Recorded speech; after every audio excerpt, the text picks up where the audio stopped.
Assalamualaikum warahmatullahi wabarakatuh. Ya, pertama-tama ini saya akan menyampaikan tentang pemeriksaan radiologi abdomen blok 13. Ini mohon maaf karena memang dalam kondisi yang seperti ini ya, dalam kondisi yang pandemi corona seperti ini, jadi kita menyampaikan dalam bentuk daring ataupun PJJ. Semoga tidak mengurangi materi yang akan saya sampaikan ataupun kualitas dari materi yang akan saya sampaikan. Untuk blok 13 ini saya diberi amanah untuk menyampaikan tentang pemeriksaan radiologi abdomen.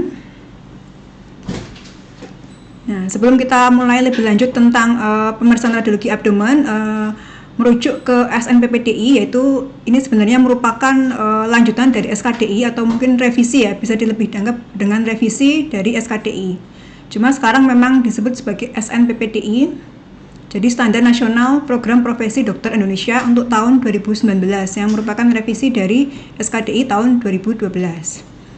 Di sini perlu saya sampaikan di sini untuk kasus-kasus pada abdomen ya, lebih tepatnya di bidang radiologi yang memegang, jadi yang memiliki kompetensi tinggi atau 4. Di sini ada kompetensi 4 yaitu ileus sama pneumoperitoneum. Jadi istilahnya ini merupakan keterampilan klinis yang harus dimiliki oleh mahasiswa dengan tingkat kompetensi 4. Jadi istilahnya 4 itu berarti mahasiswa dapat memiliki keterampilan klinis untuk membaca foto ronsen dengan kasus ileus ataupun pneumoperitoneum. Atau dengan kata lain, mahasiswa bisa mendiagnosis secara mandiri dari foto ronsen untuk menentukan apakah ini ileus atau bukan dan pneumoperitoneum atau bukan. Untuk kasus yang lain yang sering dijumpai untuk kasus di abdomen ini yaitu ada appendicitis. Di sini ada appendicitis yaitu istilahnya radang pada usus buntu.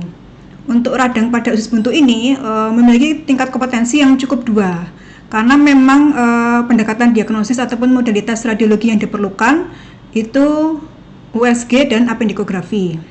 Jadi untuk USG, jadi istilahnya mahasiswa cukup mengetahui persiapan pemeriksaan USG saja. Jadi mahasiswa memang tidak diharapkan untuk istilahnya tidak wajib untuk bisa meng-USG. Ya, jadi kompetensi untuk mahasiswa ataupun dalam hal ini adalah dokter umum hanya mengetahui istilahnya persiapan pemeriksaan USG untuk kasus appendicitis.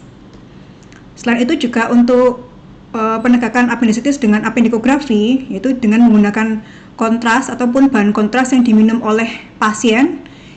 Dalam hal ini mahasiswa juga memiliki tingkat kompetensi ataupun keterampilan klinis yang diperlukan di sini hanya cukup 2. Jadi di sini istilahnya mahasiswa hanya cukup mengetahui bagaimana persiapan pemeriksaan appendikografi. Jadi kadang mungkin saja pasien akan datang ke Anda semua, ke dokter umum, ketika mungkin pas jaga UGD ataupun di vaskes primer, pasien mungkin menanyakan tentang appendikografi. Nah, diharapkan memang dokter umum bisa mengetahui ataupun memberikan penjelasan tentang apa itu appendikografi pada kasus appendicitis dan bagaimana prosedur pemeriksaan appendikografi. Sedangkan untuk membacanya sendiri, membaca foto ronsennya, mahasiswa tidak diwajibkan untuk mengetahui karena memang cukup dengan tingkat kompetensi 2. Untuk kasus abdomen lain yang sering ditemukan yaitu ada cholelithiasis ataupun istilahnya batu empedu. Batu empedu, lalu yang di sebelah ini adalah cholecystitis. Airantis berarti artinya peradangan, yaitu berarti dia radang empedu. Untuk kasus cholelithiasis ataupun batu empedu ataupun radang empedu, untuk pendekatan diagnosisnya memang dengan USG. Jadi di sini mahasiswa hanya diharapkan hanya cukup dengan tingkat kompetensi 2. Selain itu ada juga tumor kolon ataupun mungkin massa kolon ya, baik itu massa kolon jinak ataupun ganas. Di sini mahasiswa cukup memiliki keterampilan klinis 2. Karena memang di sini untuk pendekatan diagnosis tumor kolon itu dengan kolon in loop.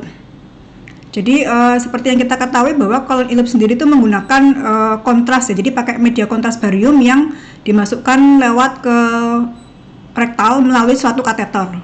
Jadi istilahnya kalau di radiologi memang secara garis besar pemeriksaan yang menggunakan kontras untuk dokter umum memang cukup tingkat kompetensinya cukup 2. Jadi baik appendikografi, colon in loop, barium meal itu tetap dengan tingkat kompetensi 2. Karena memang pendekatan diagnosis tumor kolon sendiri bukan dengan foto polos, tapi dengan kolon in loop. Selain itu, kolitis juga istilah lainnya adalah peradangan pada kolon. Pendekatan diagnosis kolitis juga membutuhkan modalitas kolon in loop. Di sini mahasiswa juga cukup mengetahui atau tingkat kompetensinya cukup 2. Lalu yang terakhir ini ada istilah namanya kelainan kongenital pada bayi, yaitu Hirschsprung, atau mungkin yang kita kenal juga dengan megakolon. Di sini juga membutuhkan media kontras yang dimasukkan melalui kateter, sehingga memang tingkat kompetensi mahasiswa atau dokter umum di sini adalah cukup 2. Jadi diharapkan nantinya dokter umum dapat mengetahui persiapan pemeriksaan dari masing-masing modalitas tersebut. Nah, tetapi di sini ada sesuatu yang agak penting, yaitu untuk tingkat kompetensi 4 itu adalah permintaan jenis foto ataupun permintaan modalitas yang kalian berikan atau yang dibutuhkan untuk menegakkan suatu diagnosis. Dalam hal ini khususnya adalah akut abdomen. Jadi untuk permintaan jenis foto yang kalian minta itu adalah 4. Jadi istilahnya misal pasien datang dengan keluhan mual muntah ataupun kembung, nyeri seluruh perut. Lalu dari pemeriksaan fisik mungkin kalian temukan adanya nyeri tekan seluruh perut, nyeri tekan lepas. Dari pemeriksaan fisik dan dari anamnesis mungkin kita bisa mengarahkan ke kelainan gastrointestinal atau kelainan di gaster ataupun di usus, bukan di kelainan di traktus urinarius atau di ginjal ataupun urinaria. Nah, pada kasus seperti ini mestinya pasien akan dari pemeriksaan fisik kita akan melihat adanya suatu peningkatan peristaltik ataupun sebaliknya adalah penurunan peristaltik, atau istilahnya mungkin kembung, secara kasat matanya mungkin kembung. Nah, untuk pendekatan diagnosis seperti ini, jenis modalitas pemeriksaan yang kalian minta itu, jadi misalnya kemampuan dari dokter umum untuk meminta suatu pemilihan modalitas yang tepat itu memiliki tingkat kompetensi 4. Jadi perlu dipahami di sini bahwa untuk pendekatan diagnosis ileus ataupun pneumoperitoneum, memang modalitas yang dibutuhkan adalah foto polos abdomen 3 posisi, bukan dengan USG. Jadi misalnya nanti ini kan untuk menjadi dokter umum, nanti kalau misalnya kalian ketemu kasus ada ileus di UGD atau ileus ataupun kecurigaan perforasi usus, ya di sini memang kalian akan tepat ataupun betul apabila menyarankan pemeriksaan foto abdomen 3 posisi, bukan dengan USG. Karena sejauh ini memang masih banyak yang saya temui di sini, memang kadang permintaannya tuh dari kasus kembung ataupun ileus ataupun pneumoperitoneum. Di sini dokter UGD ataupun dokter umum masih banyak meminta pemeriksaan USG, dan itu kurang tepat. Sebaliknya pada kasus misalnya ada pasien datang dengan nyeri pinggang kiri ataupun nyeri ketok costovertebra kiri, kemudian mungkin dari pemeriksaan urin ada kristalnya ataupun ada mungkin warnanya merah gitu. Nah, dari sini kita sebagai dokter umum mestinya bisa menganalisis suatu penyakit dari pasien itu sendiri ataupun arahnya kemana kira-kira. Kalau dari deskripsi tadi, mestinya kita akan mengarah ke traktus urinarius, bukan kelainan pada usus ataupun gaster. Nah, dengan kasus seperti ini, sebagai dokter umum, kalian dapat meminta pemeriksaan penunjang yang tepat dalam kasus ini adalah USG, bukan dari plan abdomen. Karena memang perlu saya sampaikan di sini bahwa misalnya pasien kembung dilakukan USG, maka kembung itu kan logikanya memang banyak udara di usus. Nah, sementara memang adanya kembung itu, udara di usus itu akan sebagai artefak di USG. Jadi kalau pasien kembung, kalian minta USG, gambarnya dari USG ya memang tidak jelas, karena di situ usus itu, udara usus yang berlebihan akan dianggap sebagai artefak di pemeriksaan USG. Walaupun memang pemeriksaan USG ini istilahnya lebih mahal ya, jadi dari segi cost itu memang lebih mahal dibanding foto abdomen 3 posisi. Tapi sekali lagi memang semakin mahal suatu modalitas, belum tentu dia dapat menjawab semua diagnosis yang kita mau gitu. Jadi istilahnya masing-masing modalitas ataupun pemeriksaan radiologi itu memiliki sensitivitas sendiri-sendiri terhadap suatu kasus. Jadi memang untuk kasus ileus atau pneumoperitoneum adalah permintaan jenis modalitas yang kita perlukan adalah foto abdomen 3 posisi.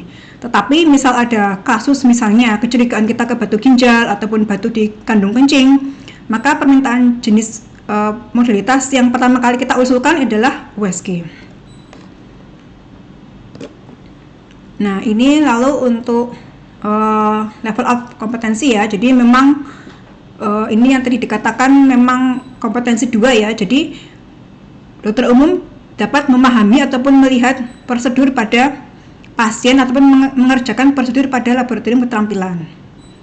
Sementara untuk tadi mendiagnosis atau keterampilan mendiagnosis ileus ataupun pneumoperitoneum itu memiliki tingkat kompetensi yang tinggi, yaitu 4. Ya, untuk kuliah ini memang diharapkan setelah adik-adik mengikuti kuliah ini ataupun membaca kuliah ini, maka tujuan akhirnya yaitu mahasiswa dapat membaca dan memberi kesan gambaran radiologi kasus akut abdomen pada anak maupun dewasa dan juga untuk kasus diare kronis. Untuk TIK-nya, maka untuk di akhir kegiatan mahasiswa dapat membaca dan memberi kesan atau istilahnya memberi kesan ataupun diagnosis secara radiologi kasus akut abdomen pada anak, misalnya yaitu kasus obstruksi pada sistema usus, ileus pada anak, dan selain itu pada pembesaran organ ataupun massa intraabdomen. Untuk TIK yang lain yang tadi kita sudah membahas tentang anak, yaitu untuk pada kasus dewasa, maka kalian dapat memberikan kesan gambaran radiologi dari pneumoperitoneum atau istilahnya perforasi organ berongga. Lalu ileus itu sendiri kita tahu ada 2, yaitu obstruktif ataupun paralitik. Di sini juga mahasiswa harus dapat membedakan apakah kasus tersebut obstruksi atau paralitik. Karena hal ini memang sangat penting, yaitu menentukan penanganan selanjutnya. Apakah pasien dilakukan pembedahan ataupun operasi atau hanya konservatif saja. Setelah kita menentukan ileus obstruksi, maka kita juga harus menentukan letaknya tinggi, letak obstruksinya atau kelainannya tinggi ataupun letaknya rendah. Dikatakan ileus obstruksi letak tinggi apabila kelainannya letaknya di usus halus, dan dikatakan ileus obstruksi letak rendah apabila kelainannya di usus besar. Mahasiswa juga diharapkan dapat memberi kesan gambaran radiologi untuk ileus paralitik, di mana untuk kasus ileus paralitik ini memang penderita ataupun pasien tidak dilakukan pembedahan, jadi hanya terapi konservatif tergantung penyebabnya saja. Karena sering juga ditemui pasien mungkin sudah sepuh, sudah tua, datang ke UGD tidak bisa BAB, setelah diperiksa ternyata peristaltiknya turun. Nah, seperti ini sering sekali kasus kelainan elektrolit. Nah, seperti ini tidak dilakukan pembedahan ataupun operasi. Jadi mestinya mahasiswa dapat membedakan apakah ini kasus ileus obstruksi ataupun ini paralitik. Kasus yang lain yaitu apendisitis, kolitis, dan CA kolon. Nah, sebelum kita berbicara lebih lanjut, maka kita belajar dulu tentang pemeriksaan radiologi abdomen itu apa saja. Jadi yang pertama mulai dari konvensional. Konvensional dalam hal ini adalah melibatkan X-ray atau sinar X. Konvensional untuk abdomen yang paling sederhana adalah foto polos abdomen. Foto polos abdomen ada juga namanya nanti BNO atau Blesner oversee, ini bahasa Belanda. Ada juga nanti foto polos abdomen yang 3 posisi. Ini 3 pemeriksaan ini, foto polos abdomen, BNO, dan abdomen 3 posisi ini tidak menggunakan media kontras. Lalu foto abdomen atau pemeriksaan radiologi abdomen konvensional yang menggunakan kontras ada 5, yaitu ada OMD atau OGD, singkatan dari esophagus duodenum ataupun esophagus gastroduodenum, atau nama lainnya barium meal. Jadi istilahnya barium yang kita makan atau dimakan. Jadi kontras masuk lewat mulut, tidak lewat usus, tidak lewat rektum, tidak lewat ini ya, anus ya. Yang lainnya lagi ada pemeriksaan namanya barium flow 2. Jadi istilahnya sering disingkat dengan BFT. Ini spesifik untuk melihat kelainan di usus halus. Ya, karena yang kita tahu memang usus halus sangat panjang. Jadi untuk mengetahui kelainan di usus halus agak susah, maka diperlukan pemeriksaan namanya barium flow 2. Prinsipnya sama dengan OMD, yaitu kontras kita minum, jadi tidak melewati anus. Selanjutnya ada BNO-IVP. Nah, kalau untuk BNO-IVP ini sebenarnya kita lebih fokus ke traktus urinarius. Hanya di sini kontras dimasukkan lewat pembuluh darah, jadi menggunakan kontras yang larut air. Untuk colon in loop di sini ada, jadi istilahnya colon in loop itu memang secara kasat mata, jadi secara sederhana ini memang digunakan untuk melihat kelainan di kolon. Namanya aja colon in loop, berarti dia melihat kelainan di kolon, bukan pada usus halus. Kalau usus halus, saya ulang kembali, untuk usus halus kita lihat dengan barium follow through yang kita minum. Kalau untuk colon in loop, nama lainnya adalah barium enema. Jadi barium itu masuk lewat kateter yang dipasang di rektum. Setelah kita pasang kateter di rektum, lalu kita masukkan media kontras, lalu difoto. Ya, jadi ini di sini ada beda, jadi ada perbedaan prosedur antara barium meal sama barium enema. Yang terakhir ada pemeriksaan namanya appendikogram. Mungkin tadi sudah sempat saya ulas sedikit.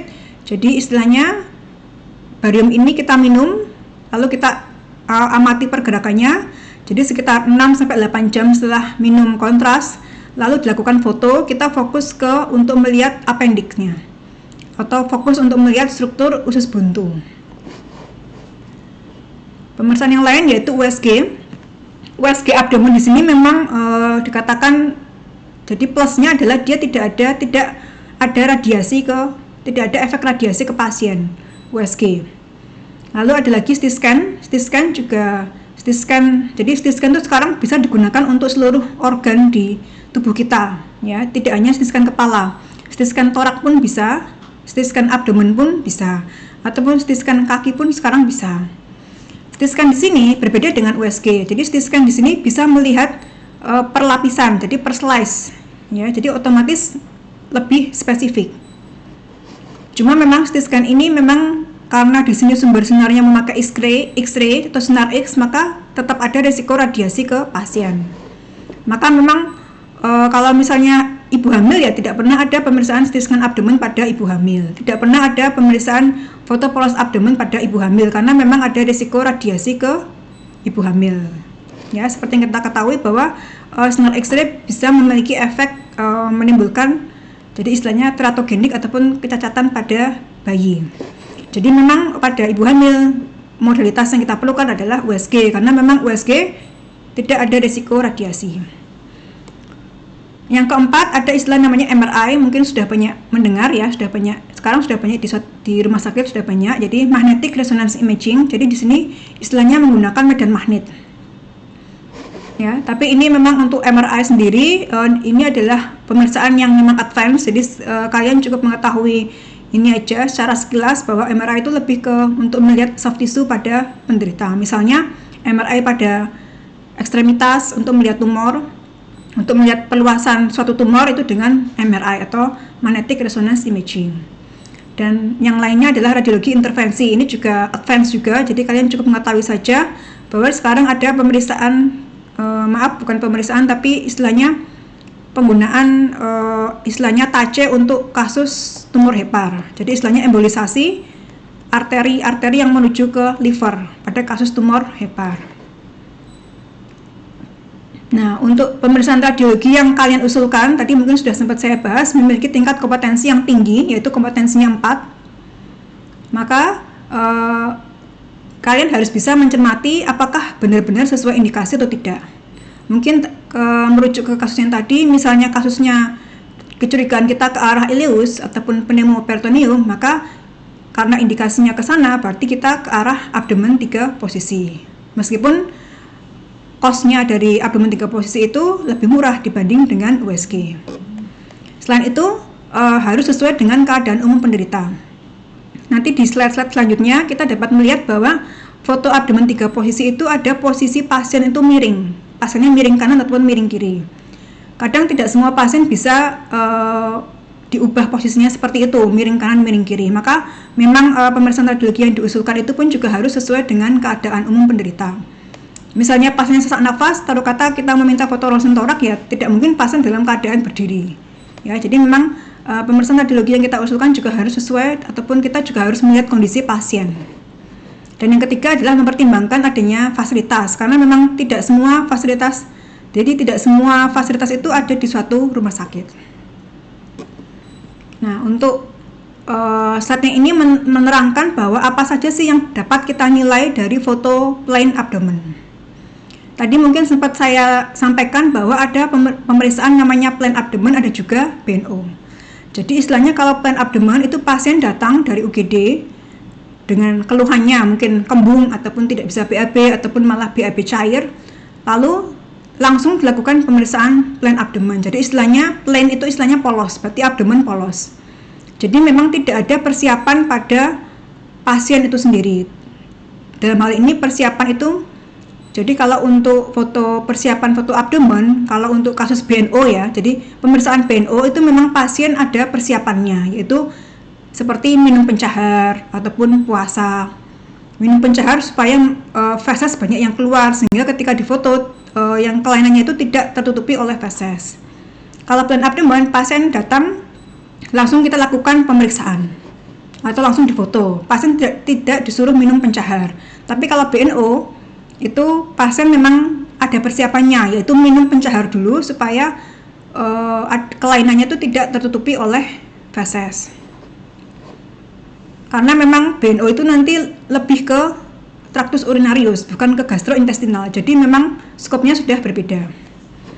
Nah, untuk plain abdomen yang dapat kita nilai yang pertama adalah memang perforasi intestinal. Plain abdomen memang dikatakan sensitif untuk melihat ini ya, jadi istilahnya udara bebas. Jadi ada tidaknya pneumoperitoneum itu dengan plain abdomen, bukan dengan USG. Perforasi intestinal ini, atau namanya pneumoperitoneum ini bisa dikatakan perforasi dari usus ataupun perforasi dari gaster. Dari foto plain abdomen kita tidak bisa menentukan perforasinya ini dari organ mana, dari gaster ataupun usus halus ataupun usus besar. Ya, jadi plain abdomen cukup hanya melihat ini ada perforasi atau tidak. Yang kedua, kita juga bisa melihat ada tidaknya ileus ataupun obstruksi intestinal. Ada tidaknya sumbatan, istilahnya seperti itu. Yang ketiga, kita bisa melihat letak NGT atau nasogastric tube. Kadang pada kasus bayi ya, bayi mungkin karena dia mungkin ada hipersalivasi ataupun muntah, sering kita bantu dengan istilahnya NGT ataupun OGT, di mana nanti ujungnya dari NGT ini normalnya akan ada di lambung. Nah, untuk mengetahui atau evaluasi letak ujung NGT ini di lambung atau tidak, maka kita perlu melakukan pemeriksaan plain abdomen. Nah, dari plain abdomen kita bisa menelusuri ujung NGT itu sudah betul atau belum masuk ke lambung. Karena memang prinsip dari NGT sendiri adalah mengurangi suatu distensi dari perut. Takutnya ketika lambungnya penuh, dia ada risiko aspirasi masuk ke paru-paru. Selain itu juga untuk melihat ujung dari kateter. Plain abdomen juga bisa untuk melihat ada tidaknya pembesaran organ, tetapi dalam hal ini kurang sensitif dibanding USG. Nah, ini untuk plain abdomen sendiri memang ada, ini adalah plus minusnya ya. Plusnya apa? Yang pertama yaitu memang dia relatif murah, dan plain abdomen ini bisa diambil menggunakan pesawat yang sifatnya portable. Portable dalam artian di sini adalah pesawat X-ray-nya itu dapat dipindah ke mana-mana, jadi bisa dipindah lokasinya. Jadi pesawat X-ray-nya itu tidak nempel di tanah, tapi dia bisa dibawa ke mana-mana, termasuk ke misalnya pasiennya ada di ICU, pasiennya kurang baik kondisinya, kan ya nggak mungkin pasiennya dibawa ke radiologi ya. Jadi yang dibawa adalah pesawat X-ray-nya dibawa ke ICU, jadi sifatnya portable untuk sinar X-ray-nya. Selain itu ada istilahnya namanya overview. Overview artinya adalah kita dapat melihat mulai dari hepar sampai ke pelvis itu dalam satu lapang pandang. Beda dengan USG. Kalau USG kita menggunakan kertas-kertas yang kecil. Jadi ini plusnya. Sedangkan untuk minusnya, plain abdomen ini dikatakan memang kurang sensitif. Jadi istilahnya karena tubuh pasien juga sangat bervariasi, ada yang gemuk, ada yang kurus. Hal itu tentunya akan mempengaruhi hasil printout dari foto polos itu sendiri. Jadi untuk melihat ada tidaknya ileus atau tidak memang harus dicermati lagi, karena memang ada perbedaan densitas ataupun ketebalan soft tissue dari masing-masing orang yang berbeda. Yang kedua, memang gambaran radiologi taruh kata ileus itu sangat bervariasi antara satu orang dengan orang yang lain. Jadi tergantung juga dengan derajat obstruksinya. Ada ileus yang ringan, ada juga ileus yang berat. Ya, kadang seperti ini kalau foto polos abdomen pasiennya gemuk sekali, memang kadang agak susah untuk membacanya. Selain itu, dapat juga kita agak susahnya adalah perbedaan densitas soft tissue yang terbatas, dan juga memang ada risiko radiasi pada sinar X-ray ini, pada foto plan abdomen, karena menggunakan sumber sinarnya adalah sinar X-ray, beda dengan USG. Nah, ini untuk abdomen 3 posisi. Namanya saja 3 posisi, berarti kita membutuhkan atau menempatkan pasien di dalam 3 posisi ini. Posisi yang pertama yaitu supine. Supine istilahnya adalah pasien telentang. Bisa dilihat di gambar ini, yaitu jadi ini adalah meja pemeriksaan. Pasien telentang, kedua tangannya di atas, jajar ya, dengan kepala. Lalu di sini kita lihat ini adalah filmnya. Jadi ini adalah film, kotaan ini film itu ada di punggung pasien. Lalu sinar dari arah depan atau dari A ke P atau antero-posterior. Jadi kalau sering kita lihat kalau fotonya supine atau telentang, maka proyeksinya adalah AP karena sinar dari arah depan pasien menuju ke belakang. Jadi AP ini adalah supine. Supine. Pertama adalah supine, yang kedua adalah RLD atau LLD. RLD adalah singkatan dari right lateral decubitus. LLD singkatan dari left lateral decubitus. RLD artinya adalah berarti dia pasien miring ke kanan. Ini adalah gambar LLD atau left lateral decubitus, yang artinya bahwa anggota tubuh bagian kiri ini nempel di meja pemeriksaan. Jadi bagian kiri ini, torak bagian kiri, terus kemudian paha bagian kiri ini nempel ke meja. Filmnya di mana? Filmnya di belakang. Jadi di belakang dari punggung kita, ataupun agak di bawah agar pelvisnya terlihat. Sinar dari mana? Sinar dari arah horizontal, dari arah depan. Jadi ini adalah LLD. Nanti kalian bisa lihat lebih sensitif mana antara LLD ataupun RLD untuk melihat pneumoperitoneum. Ini adalah gambar yang LLD. Kalau RLD tinggal dibalik, berarti anggota tubuh bagian kanan yang menempel ke meja pemeriksaan.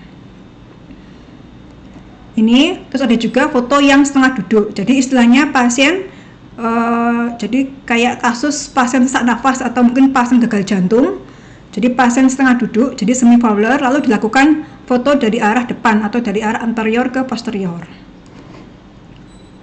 Jadi kenapa kok pasien kalau foto abdomen 3 posisi membutuhkan 3 posisi ini? Karena untuk melihat pneumoperitoneum. Taruh kata misalnya fotonya cuma supine saja, kita susah untuk melihat ada tidaknya udara bebas. Tapi kalau kombinasi dengan RLD atau LLD ditambah dengan setengah duduk, maka adanya pneumoperitoneum akan lebih jelas terlihat. Jadi kita memakai prinsip udara bebas itu udara itu akan berada di tempat yang paling tinggi. Kalau pasiennya dia setengah duduk, otomatis kalau memang ada kebocoran di usus atau gaster, maka udara akan menempati tempat yang paling tinggi saat pasien setengah duduk. Berarti dia ada di bawah diafragma. Tapi misalnya kalian cuma minta supine saja, akan susah membaca ada tidaknya pneumoperitoneum karena sifatnya udaranya akan cenderung merata. Nah, ini contoh dari foto plan abdomen. Ini yang dikatakan tadi mungkin saya katakan adalah overview, jadi keseluruhan. Kita bisa melihat di sini dari liver sampai ke pelvis. Ini tidak bisa kita jumpai saat USG karena USG fokus pada satu organ, ya. Jadi ini namanya istilahnya secara keseluruhan atau overview-nya adalah seperti ini untuk foto plan abdomen. Dan untuk foto plan abdomen ini pasien tidak dilakukan persiapan. Jadi ketika pasien datang langsung dilakukan foto, tidak ada persiapan atau tidak diminta minum pencahar. Lalu apa saja yang dapat kita nilai dari foto plan abdomen ini? Yang pertama kita lihat dari yang paling luar, yaitu dari lemak preperitoneal. Mungkin dulu waktu semester awal kita pernah belajar tentang 5 densitas dasar radiografi. Di sini kepakai lagi ya. Jadi di sini istilahnya kalau fat itu gambarannya, mungkin kalian bisa mengingat-ingat lagi kalau fat itu gambarannya adalah hitam. Jadi ini adalah kulitnya, ini adalah yang hitam, agak lapisan hitam ini adalah fatnya. Sama juga dengan yang kanan. Jadi ini ada kulitnya, ini agak ke dalam dikit adalah fatnya. Kita bisa melihat preperitoneal fatnya itu tegas atau tidak. Cuma untuk kasus seperti ini lain halnya dengan orang yang gemuk. Ini orangnya sedang biasa. Tapi kalau orangnya gemuk sering sekali preperitoneal fat ini bisa juga tidak terlihat. Jadi misalnya preperitoneal fatnya tidak terlihat, belum tentu kita langsung mengatakan bahwa itu adalah suatu kelainan. Karena memang ini sensitivitasnya tidak tinggi ya, jadi rendah untuk preperitoneal fat. Terus yang kedua, kita bisa melihat psoas line. Psoas line itu artinya adalah line itu kan garis, psoas berarti di abdomen kita tahu ada namanya musculus psoas di sini ya. Jadi dari arah vertebra lumbal sampai ke pelvis. Jadi yang bentuknya seperti huruf A. Kalau kita lihat sini ada gambaran kayak bayangan A. Ya, jadi A ini. Nah, bagaimana psoas line-nya, terlihat atau tidak? Tetapi untuk psoas line ini, apabila tidak terlihat, ya tidak apa-apa. Jadi ini adalah bukan suatu patokan bahwa kalau tidak terlihat berarti suatu kelainan. Ya, jadi bisa juga psoas line itu tertutupi oleh feses karena mungkin pasiennya sudah nggak BAB 5 hari. Nah, jadi ini hanya kita bisa nilai saja, tetapi misalnya tidak terlihat pun bukan berarti suatu kelainan. Yang ketiga yaitu kontur kedua ginjal. Ginjal itu kadang dapat terlihat, ya contohnya ini ya. Ada ginjal kanan, ginjal kiri. Ginjal kiri normalnya memang lebih tinggi dibanding ginjal kanan. Mungkin kalian bisa mengingat-ingat waktu anatomi. Ini dapat kita lihat kontur ginjal kiri.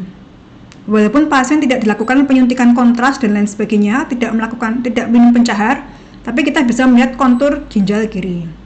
Kita bedakan dengan kontur ginjal kanan. Ginjal kanan kita tidak, walaupun kita cuma lihat bayangannya saja, tetapi batasnya kurang tegas. Kenapa? Karena di sini ternyata tertutupi oleh feses ataupun fekal material. Jadi kalau kalian lihat seperti ini adalah fekal material. Jadi feses itu kan jadi istilahnya karena dia suatu zat padat, maka gambarannya akan opak atau istilahnya putih ya kalau foto ronsen. Tapi kita tahu juga bahwa feses itu kan sifatnya memproduksi gas ya, ada gas yang dihasilkan sehingga di sini ada lusen ya. Mungkin bisa diingat-ingat lagi bahwa kalau gas itu adalah gambarannya lusen. Jadi kalau seperti ini ada putih, ada hitamnya ya, ini adalah feses. Feses normal di pasien. Yang ini ternyata menutupi ginjal ya. Dan kita juga harus tahu bahwa ginjal itu adalah organ yang letaknya di retroperitoneal, jadi di belakang ya. Selain itu kita bisa menilai distribusi udara apakah merata ataupun tidak. Ini dipakai pada kasus misalnya ada massa abdomen, taruh kata ada massa atau pembesaran di liver yang besar sekali ataupun tumor liver, taruh kata hepatoma yang besar sekali, dia dapat menggeser struktur usus ke organ sekitarnya ataupun ke organ yang kontralateral. Ya, jadi distribusi udara perlu juga kita nilai apakah merata atau tidak. Dan ada bonus ya untuk plan abdomen, kita bisa bonus melihat ke skeletnya ataupun ke tulang rangkanya. Kita bisa lihat sekalian juga tulang os ilium di sini. Kalau misalnya di sini ada tumor tulang bisa terlihat sekalian ya. Jadi ini bonusnya istilahnya seperti itu karena sifatnya adalah overview. Nah, ini contoh abdomen normal. Kalau kita mengatakan suatu ada abdomen ada kelainan, maka kita harus tahu dulu yang normal itu yang seperti apa sih gitu. Ya, ini adalah abdomen yang normal. Jadi normal ini adalah kenapa? Ya ini karena kita lihat dari 5 kriteria yang tadi dan juga kita lihat juga dari distribusi udaranya. Ini adalah merata. Ini ada feses ya, normal ada feses di sini karena ini adalah struktur kolon ascendent, ini transversum, lalu ini ada descendant dan ini ada sigmoid ya. Nah, ini ada juga feses di sini. Nah, feses ini kan ya tidak mungkin ada di usus halus karena dia memang normalnya ada di kolon. Lalu kita lihat struktur ini yang ungu ini adalah struktur liver atau hepar ya. Hepar kan adalah organ yang padat sehingga memberikan gambaran yang opak ataupun padat ya di sini ya. Beda halnya dengan udara usus karena usus itu ada udaranya, udara itu lusen, maka gambarannya ini adalah lusen ataupun hitam. Ya, ini contoh juga yang normal ya. Jadi kita harus tahu dulu yang normal sebelum mengatakan itu suatu kelainan. Ini pasien ada banyak fesesnya. Ini banyak bercak-bercak antara putih dan hitam. Ini adalah feses, berarti bisa dipastikan pasien ini adalah feses yang di kolon ascendent ya. Jadi perlu kita ingat di sini bahwa kolon itu sifatnya di pinggir ataupun dia sebagai bingkainya. Beda dengan usus halus. Kalau usus halus letaknya di tengah sini. Ya, jadi istilahnya untuk lebih memudahkan adalah untuk mengingatnya yaitu kalau usus halus normalnya di tengah, kalau kolon atau usus besar dia letaknya di bingkainya. Kecuali itu bisa berubah apabila ada suatu ileus. Jadi ini normal, tidak ada dilatasi atau ususnya tidak melebar, berarti ini adalah normal. Yang sebelah ini juga normal. Ini adalah kolon ascendant, reversum, descendant. Dan ini adalah sigmoid. Sigmoid juga banyak fesesnya. Nah, di sini kita lihat juga perbedaan densitas dari soft tissue yang banyak, yang sangat bervariasi. Yang di sini adalah pasiennya lebih gemuk sehingga dia soft tissue-nya lebih tebal. Beda dengan yang ini. Di sini adalah pasiennya memang kurus sehingga di sini soft tissue-nya akan tipis. Nah, ini menjelaskan tentang perbedaan plain abdomen dengan BNO. Kalau BNO memang kita fokusnya ke tractus urinarius sehingga diperlukan urus-urus ataupun persiapan ke pasien. Jadi pasien harus minum pencahar supaya fesesnya tidak menutupi ginjal karena kita fokus ke tractus urinarius untuk BNO. Kalau plain abdomen pasien tidak ada persiapan sama sekali. Jadi begitu datang ke UGD langsung difoto di radiologi. Nah, ini untuk checklistnya ya, checklist yang mungkin bisa mempermudah kalian untuk menilai suatu foto abdomen. Yang pertama, lihat bentuk kafum abdomennya, apakah dia distensi atau tidak. Ini membantu saat kita menemukan pasien ileus, karena pasien ileus itu memang seringnya adalah distensi. Jadi perbandingan antara luas kafum torak dengan kafum abdomen adalah lebar yang kafum abdomen. Yang kedua, seperti yang tadi ya, jadi preperitoneal fat line-nya kita lihat, psoas line, renal outline atau bayangan ginjal. Lalu kita lihat distribusi udara usus merata atau tidak. Kita lihat juga apakah ada dilatasi atau tidak dari usus. Kalau dilatasi prinsipnya adalah berarti ada sumbatan di bawahnya atau dia tidak dilatasi. Lalu apakah ada kelainan yang lain? Ya, kalau di radiologi memang kita hanya tahu sebatas hitam dan putih ya untuk foto X-ray ya. Jadi untuk kelainan yang putih atau opasitas di sini saya tulis, yaitu kelainannya bisa kalsifikasi atau pengapuran, atau mungkin dia batu, atau bisa juga dia pembesaran organ, misalnya hepatomegali juga nanti gambarannya akan putih sekali. Ataupun kita ingat di sini juga adanya cairan. Mungkin dulu waktu belajar torak, kalau kita belajar efusi pleura, gambarannya efusi itu adalah, jadi cairan itu gambarannya apa? Putih atau opak. Sama halnya juga dengan di cairan yang di abdomen, istilahnya namanya asites. Gambarnya juga akan putih ya, karena prinsipnya kita memakai sumber sinarnya adalah X-ray. Jadi kalau ketemu putih-putih, istilahnya putih-putih atau opak di foto plain abdomen, kemungkinan kelainannya adalah ini. Kalau nggak kalsifikasi, batu, pembesaran organ, bisa juga dia suatu asites. Hanya saja asites di sini hanya asites yang volumenya banyak yang bisa terlihat dengan foto plain abdomen. Kalau cairannya cuma sedikit, kita susah melihat dari foto plain abdomen. Karena memang yang paling sensitif untuk kita lihat dari foto plain abdomen adalah ileus dan pneumoperitoneum. Yang kedua, kalau ada opak pasti ada lusen. Kalau lusen yang sering terjadi adalah istilahnya pneumoperitoneum atau adanya udara bebas atau ekstralumen dari usus. Jadi normalnya udara itu ada di usus. Kalau sampai udara itu bisa di luar usus, berarti ada sesuatu yang bocor di situ. Itulah yang namanya pneumoperitoneum. Itu bisa kita nilai di foto abdomen dengan 3 posisi yang tadi. Lalu untuk ini, di sini saya kasih ada saya beri suatu istilah ya, semilunar shadow. Nanti bisa kalian lihat ya di searching. Gambarannya seperti apa? Mestinya ini seperti bulan sabit karena namanya semilunar. Ada juga istilah memakai decubitus abdominal sign.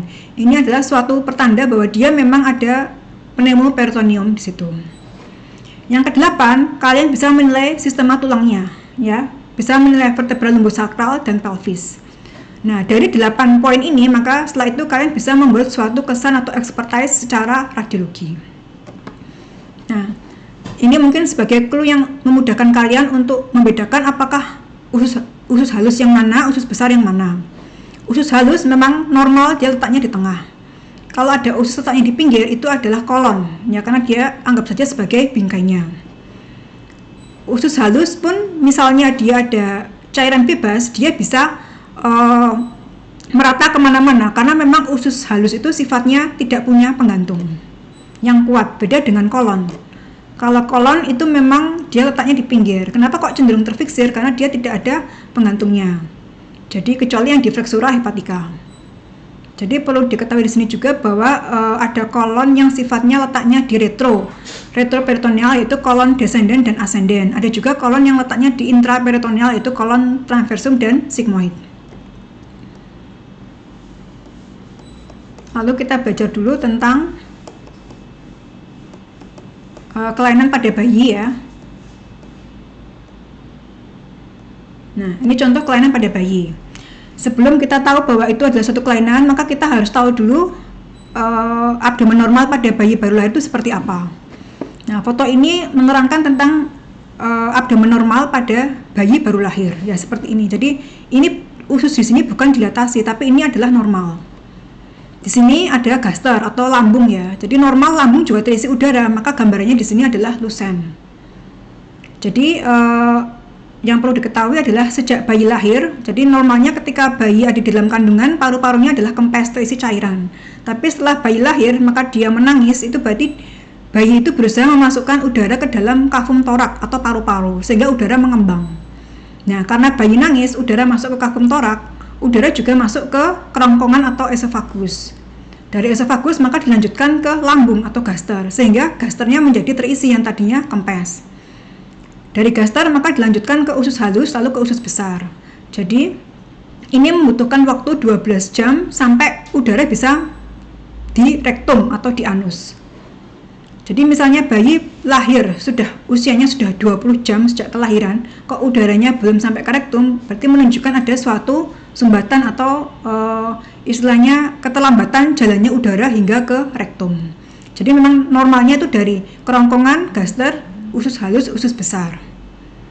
Ini adalah normal. Jadi seperti ini memang gambarannya adalah mozaik. Jadi seperti gambaran kotakan-kotakan kecil. Ini bukan suatu dilatasi. Ini adalah normal pada bayi baru lahir. Di sini kita lihat struktur yang putih ini adalah hepar atau liver. Dan kita lihat di sini ini adalah seperti ada suatu pipa. Mungkin sudah sempat saya terangkan. Ini adalah ujung dari NGT atau OGT. Jadi pasiennya ini menggunakan selang yang dimasukkan ke gaster. Ya. Jadi untuk mencegah supaya pasien nggak muntah lalu terjadi aspirasi ke paru-paru kan berbahaya. Nah, bedakan dengan yang ini. Kalau ini normal ya, ini normal. Kalau ini kita lihat di sini ususnya itu sudah kelainan. Kelainannya apa? Yaitu dia lebar atau dilatasi, istilahnya melebar. Tadi mungkin sudah sempat saya singgung, kalau ususnya lebar berarti yang bagian distal atau bagian yang bawah berarti ada tersumbat. Istilahnya karena dia ngalir dari atas ke bawah, dari gaster sampai ke rektum.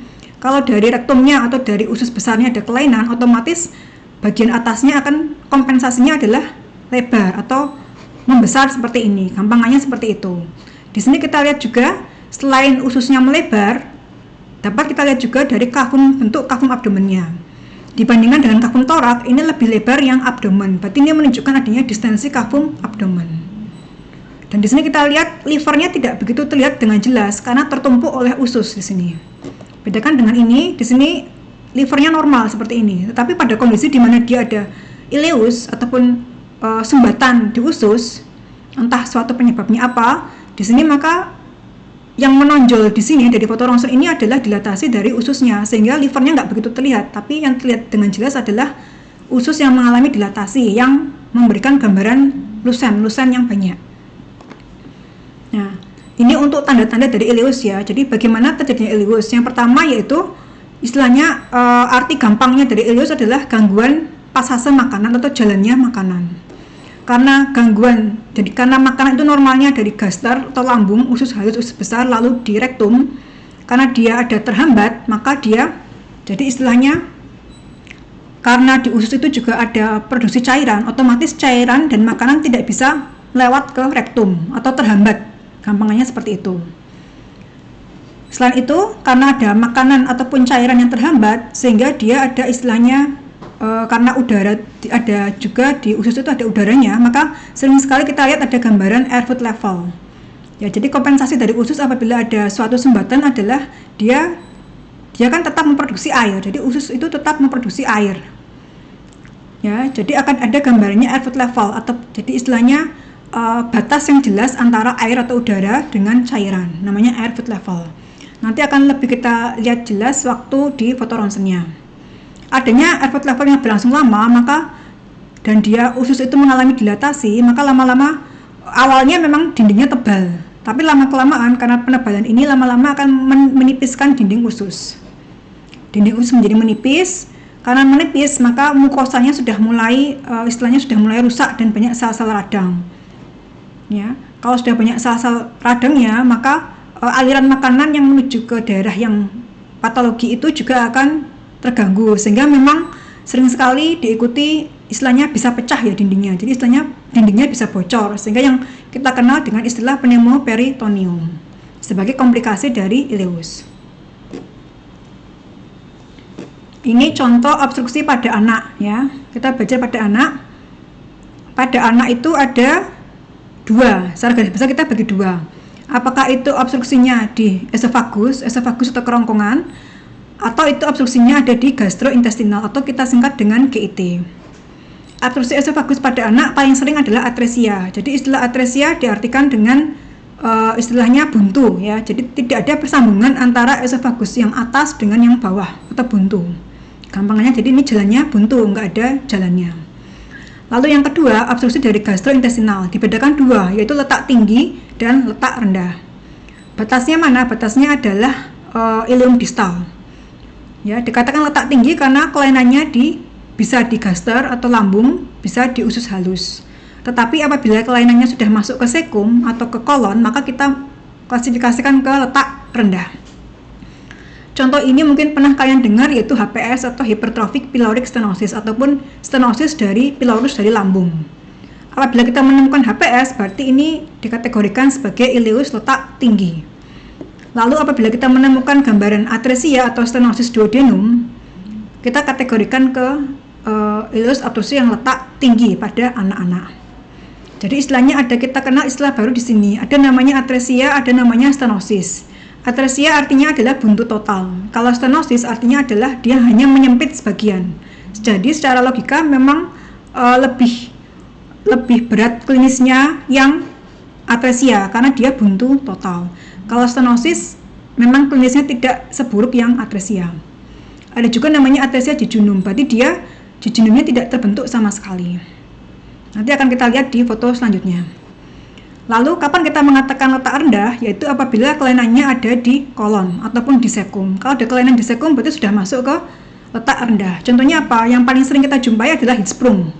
Hirschsprung atau nama lainnya adalah megakolon kongenital. Ini adalah suatu kelainan kongenital pada bayi yang letaknya di kolon. Maka kita kategorikan ke ileus obstruksi yang letak rendah. Ini yang pertama, yaitu tentang atresia esofagus. Jadi gampangannya adalah dia buntu, esofagusnya buntu, tidak ada salurannya atau tidak nyambung. Ya, ini adalah kelainan apa? Kongenital. Jadi kalau ada kelainan pada bayi, yang kita pikirkan pertama kali adalah kelainan kongenital, bukan suatu kelainan tumor ataupun trauma ataupun infeksi, tapi yang pertama adalah kelainan kongenital. Ini memang sangat jarang, yaitu sekitar 1 dari 3.000 atau 4.500 kelahiran.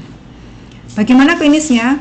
Karena esofagusnya atau kerongkongannya tidak terbentuk, otomatis secara logika mulut kan tetap mengeluarkan sekret atau mengeluarkan istilahnya air ludah, sehingga apa? Pasti bayinya itu akan ada hipersalivasi atau keluar air ludah yang berlebihan. Kenapa? Karena air ludah itu kan mestinya ditelan, tapi dia tidak bisa menelan karena buntu, sehingga otomatis bayinya itu pasti ada hipersalivasi.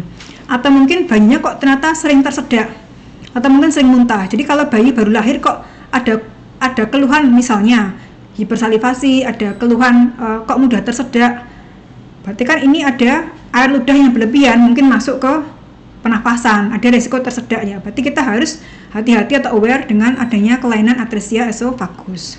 Atau mungkin bayinya kok muntah terus, dia kok tidak mau minum sama sekali, berarti hati-hati dengan kemungkinan atresia. Nah, atresia ini bisa juga diikuti dengan komplikasi yang lain, yaitu adanya fistula. Fistula itu jadi istilah gampangnya adalah dia adanya suatu saluran tapi adalah sifatnya patologi. Ini adalah suatu kelainan, jadi saluran yang terbentuk karena ada kelainan. Jadi ini bukan normal, bukan fisiologis. Ada namanya fistula tracheoesophageal. Jadi sesuai namanya saja, ini adalah saluran yang menghubungkan antara trakea dengan esofagus. Tetapi tidak semua atresia ada komplikasi fistula tracheoesophageal ya, tergantung penyempitan dari derajat penyempitan dari esofagus itu sendiri. Kenapa kok bisa terbentuk fistula? Ya karena esofagusnya buntu, tidak ada jalan, maka air liur ini akan berusaha mencari tempat yang lain, yaitu ke trakea. Karena yang kita tahu bahwa esofagus itu letaknya dekat dengan trakea, sehingga ada jalan baru yang menghubungkan antara esofagus dengan trakea. Komplikasinya apa ya? Mestinya pasiennya akan aspirasi atau dia akan sesak nafas karena mungkin susu yang harusnya dia minum masuk ke trakea yang merupakan saluran pernapasan. Ya, cuma memang tidak semua atresia diikuti dengan fistula tracheoesophageal. Ini contoh gambar atresia esofagus ya. Yang beda di sini apa yang paling menonjol adalah yang pertama adalah kita lihat dari perutnya. Dari perutnya kalau tadi kalian lihat 20 jam sejak bayi lahir mestinya udara ngalir sampai ke rektum, tapi kita lihat di sini udara sangat sedikit ya. Bahkan hampir tidak ada udara di perut. Jadi sangat berbeda dengan kondisi bayi normal. Lalu kita lihat di sini mudah ya, sudah ada panahnya. Itu kita lihat di sini ini adalah ujung dari apa? Ujung dari OGT atau NGT. Ternyata NGT ini setelah dimasukkan oleh perawat, ya biasanya dimasukkan adalah perawat, tidak bisa masuk ke gaster. Ya, ternyata apa? Setelah dilihat adalah mentok sampai sini saja. Berarti ini adalah sesuatu yang buntu atau atresia. Ya, jadi kalau ada foto bayi seperti ini, kok kalian lihat kok udara di usus kok sangat minimal, lalu kita cross check dengan pemasangan NGT, kok ternyata NGT-nya tidak bisa masuk sampai ke lambung, berarti ini adalah besar kemungkinan ini adalah suatu atresia. Tetapi secara foto polos seperti ini kita tidak bisa menentukan, oh ini pasti atresia. Bisa juga ada, jadi istilahnya kita hanya bisa mensuspekkan saja. Jadi ini kemungkinan adalah atresia. Tapi dari foto polos, jadi dari foto plain abdomen ini kita hanya bisa menduga saja. Untuk diagnosis pasti atresia itu nanti ada pemeriksaan lanjutan namanya esofagografi. Lalu kita lihat di sini yang ada gambar di sini ini adalah hati-hati, ini adalah yang opak ini adalah barang di luar ya. Jadi ini adalah skorsten, jadi klem umbilikal. Ini tidak ada di dalam perut bayi ya, tapi ini di kulitnya atau di luarnya.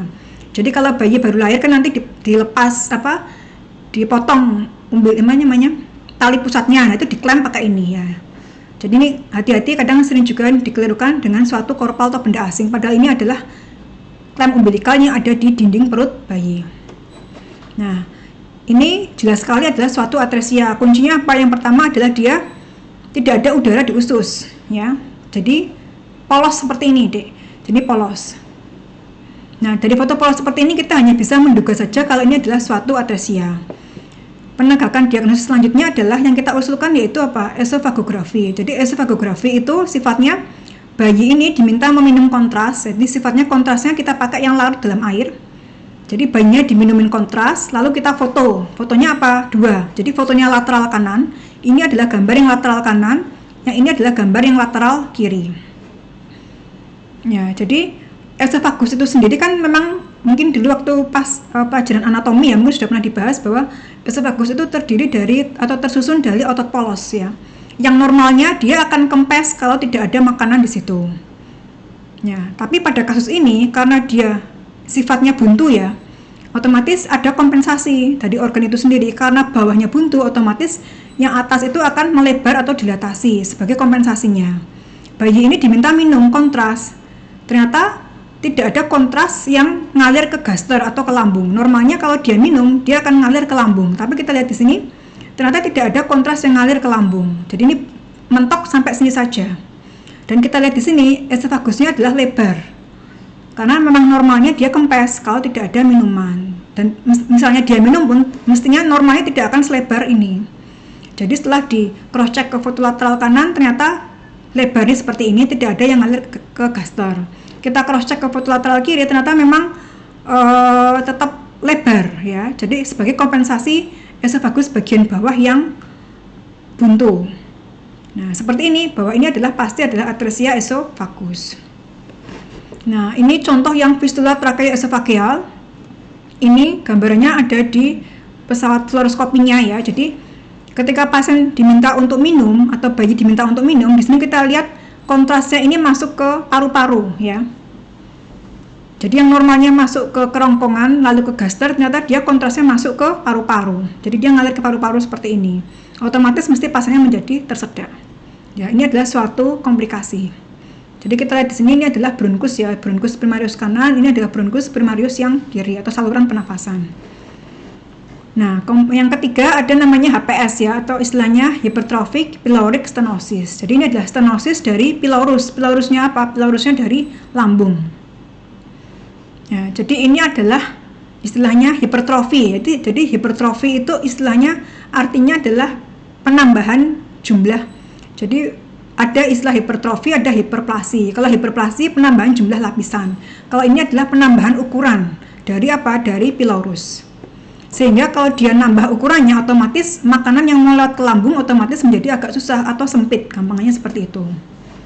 Terjadi pada minggu-minggu pertama sampai usia 3 tahun ya. Jadi bisa juga ditemukan HPS atau hypertrophic pyloric stenosis pada anak usia 2 tahun, itu masih bisa. Memang sangat jarang, itu sekitar 2 dari 1000 kelahiran. Sering juga kita jumpai waktu lahir tuh pasiennya normal, bisa makan minum biasa. Tapi ada juga yang langsung muntah proyektil, jadi bayinya muntah terus, itu juga bisa. Nah, yang menjadi clue itu apa? Clue-nya adalah foto abdomennya. Sering kita jumpai, jadi istilah mungkin monobubble, mungkin besok sering keluar dia di soal-soal itu istilahnya ada monobubble. Jadi istilahnya udara yang jumlahnya 1, monobubble. Itu sebagai clue dari HPS. Kalau foto plan abdomen saja kita tidak bisa langsung menentukan itu adalah pasti HPS. Maka kita perlu pemeriksaan lanjutan. Pemeriksaan lanjutannya apa untuk melihat HPS, yaitu adalah OMD atau esophagus mah duodenum, atau nama lainnya adalah barium meal. Dari barium meal ini kita dapat melihat adanya string sign atau namanya yang menyempit ya, jadi gampangannya kontrasnya itu sempit seperti senar. Nanti ada gambarnya ya. Jadi string sign. Nah, ini adalah gambar foto plan abdomen di mana di sini ada istilahnya monobubble. Ini adalah gaster yang sangat dilatasi ya. Karena apa? Pylorus normalnya di sini, tapi karena dia ada hipertrofi, otomatis lumennya menjadi sempit. Sehingga udara di sini tidak bisa ngalir ke bagian bawahnya atau terhambat. Kompensasinya apa? Gasternya menjadi lebar seperti ini. Tadi kan kita lihat gaster itu kan sebenarnya agak kecil di atas ya, tapi kalau dia sampai lebar seperti ini adalah suatu kelainan. Ini yang kita kenal dengan namanya istilah monobubble atau udara yang letaknya 1 di sini, jumlahnya 1, yang menunjukkan apa? Dilatasi dari gaster. Ini ada gambar NGT ya, jelas. Jadi ternyata jelas bahwa NGT-nya masuk ke lambung, berarti kita yakin bahwa ini adalah gaster. Dari sini kita perlu pemeriksaan penunjang yaitu OMD atau barium meal. Jadi pasien diminta atau bayinya diminta minum kontras larut dalam air. Ini adalah foto lateral kiri. Lalu terlihat di sini ini kan gaster. Gaster di sini adalah pylorus ya. Pylorusnya ini sempit seperti ini. Jadi istilahnya seperti tali atau seperti senar. Atau istilahnya kalau di radiologi memang banyak sign-sign ya. Di sini kita pakai istilah namanya string sign. Jadi harusnya dia lebar, dia menjadi menyempit seperti ini. Ya, sehingga apa? Kompensasinya gaster yang bagian atas menjadi sangat lebar. Ini khas pada HPS ya. Ini pylorusnya, ini bulbus duodenum, ini adalah duodenum bagian pars 2 atau pars descendens. Nah, silakan dibedakan dengan obstruksi pada duodenum. Duodenum artinya adalah usus 12 jari atau gampangannya lanjutannya dari gaster. Ada 2 kemungkinan kelainan patologis yang dapat kita jumpai, yaitu bisa atresia, bisa juga dia stenosis. Kalau atresia berarti dia menyempit total. Kalau stenosis berarti dia hanya menyempit yang sebagian saja. Dan ini sama, sifatnya adalah kongenital, jadi terjadi pada bayi yang baru lahir. Atau mungkin dia ada kelainan saat jadi saat proses embriogenesis. Jadi sifatnya kongenital, bukan akuisita atau dapatan. Ini juga sangat jarang, 1 dibanding 5.000 sampai 10.000 kelahiran. Klinisnya apa? Pasien mestinya bayinya itu akan perutnya gede dan dia akan muntah-muntah. Nah, clue-nya di sini ternyata adalah pada foto polos abdomen dapat kita jumpai double bubble. Kalau yang tadi monobubble, kalau obstruksi duodenum, kita jumpai istilah namanya double bubble. Berarti udaranya ada 2. Ya, ini contoh gambaran duodenum yang normal, yang minim kontras ya. Jadi harus tahu dulu yang normal sebelum mengatakan suatu kelainan. Ini pasien minum, ini gasternya ya, ini gaster, ini ada duodenum, kayak gambaran C itu adalah duodenum. Jadi normal duodenum itu seperti ini, tidak lebar, tapi tidak juga dia sempit.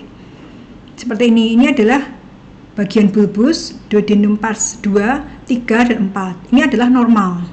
Bentuknya seperti ini dan lebarnya juga seperti ini.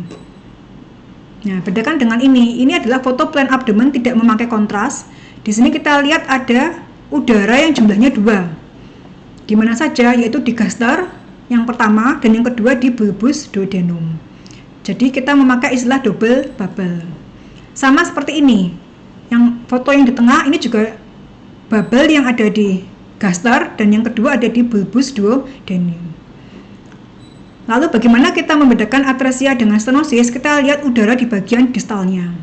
Udara di bagian distalnya ini hampir tidak ada ataupun tidak ada sama sekali udara di bagian distal dari sumbatan.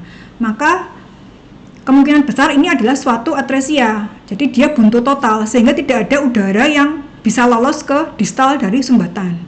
Kalau stenosis karena dia menyempit sebagian, logikanya memang tetap ada udara yang bisa lolos dari bulbus duodenum.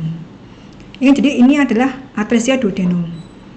Penegakan diagnosisnya dengan apa selanjutnya? Dengan sama ya, jadi dengan kontras yang kita minum yaitu OMD atau barium mil ya.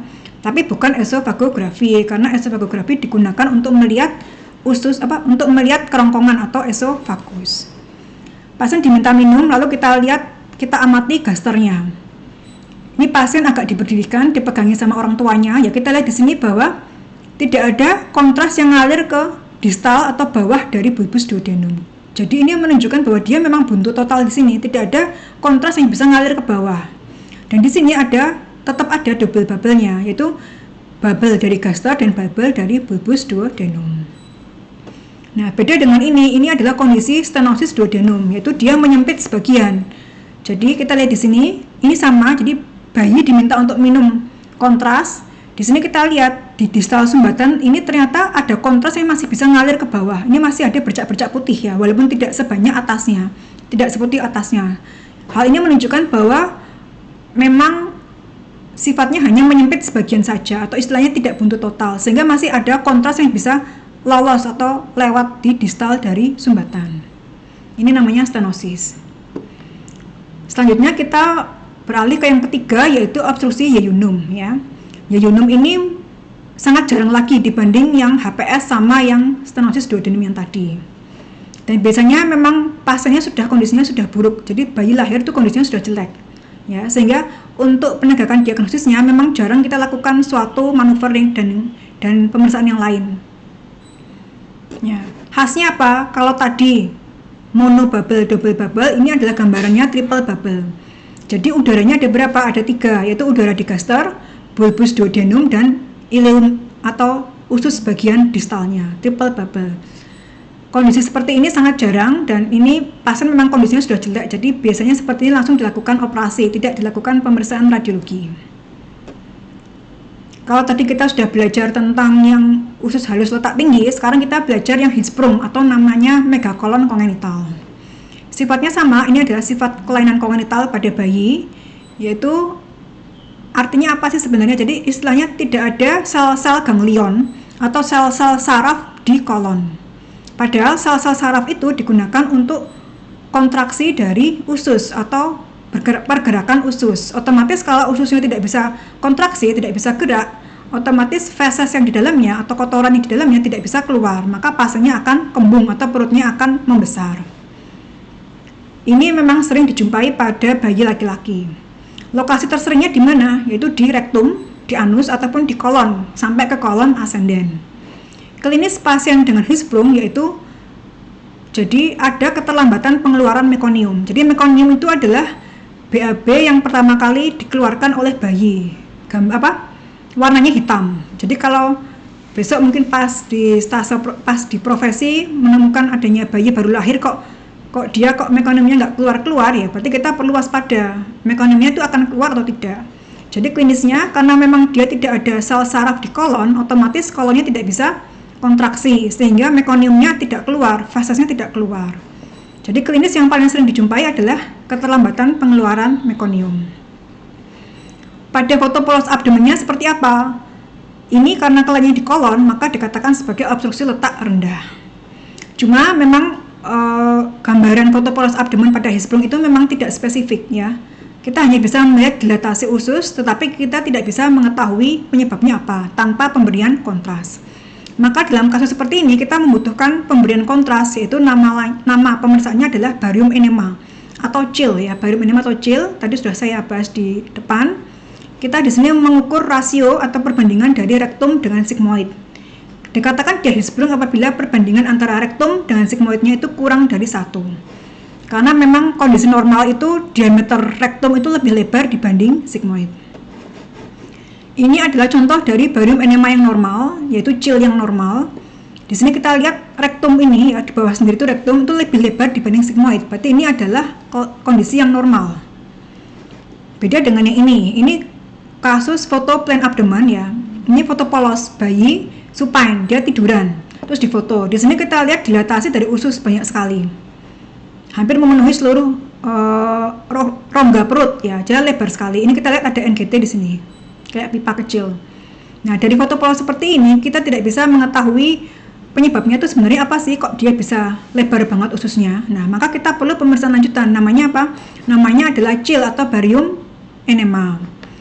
Di sini kita pasang kateter atau selang, lalu masukkan barium. Jadi satu media kontras dimasukkan. Di sini rektumnya ternyata memang diameternya lebih kecil dibanding SC. SC ini sigmoid. Rektumnya kecil sekali. Lalu kita lihat yang diberi tanda panah ini adalah bagian dari usus yang tidak ada sel sarafnya atau tidak ada ganglionnya. Jadi gampangannya, karena di sini tidak ada sel sarafnya, maka ususnya itu tidak bisa kontraksi. Karena tidak bisa kontraksi, otomatis kompensasinya usus bagian proksimalnya atau bagian atasnya dia akan dilatasi karena di bawahnya ada sumbatan. Jadi istilahnya kalau dikatakan Hirschsprung itu nama lainnya megakolon sebenarnya kurang tepat, karena yang dikatakan megakolon itu adalah kompensasinya tetapi bukan kelainan patologinya. Kelainan patologinya adalah yang menyempit ini. Jadi istilahnya bukan megakolon sebenarnya. Megakolon itu adalah kompensasinya, tapi yang menyempit ini adalah yang tidak ada sel ganglionnya.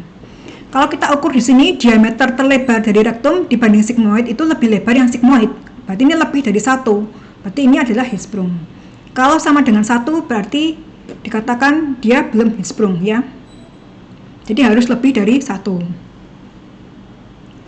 Nah, kalau tadi kita belajar pada anak-anak, sekarang kita belajar pada dewasa. Pada dewasa prinsipnya sama, yaitu ada dibedakan 2, yaitu berdasarkan penyebabnya sama berdasarkan lokasinya. Berdasarkan penyebab itu ada 2, dia mekanik atau paralitik. Ini yang harus kalian kuasai, yaitu bahwa ileus mekanik itu bisa disebabkan oleh tumor ataupun dia volvulus. Jadi istilahnya volvulus itu adalah ususnya muntir.